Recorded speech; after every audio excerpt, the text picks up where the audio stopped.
So what's up guys, welcome back to my channel. This is me Animesh, and we are comparing the exhaust sounds today. In this video we are comparing the exhaust sounds of my Continental GT, which is running on GURSEWAK's big shot exhaust, and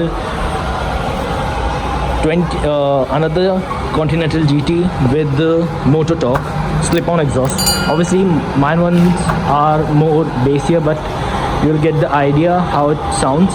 So first we will do the cold start, then I'll rev it up so you guys can judge which one's better,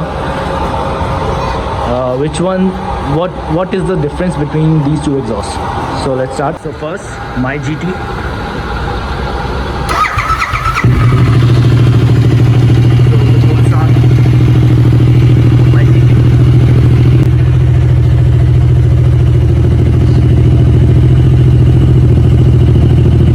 Time for the another Continental GT with the MOTO exhaust. I'll let you guys hear it.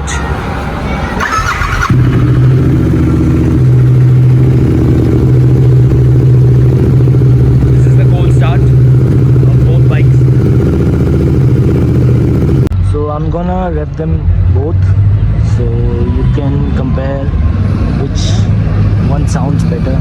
I know they are different, but still you will get the idea how it's gonna sound, my GT and the MOTO top.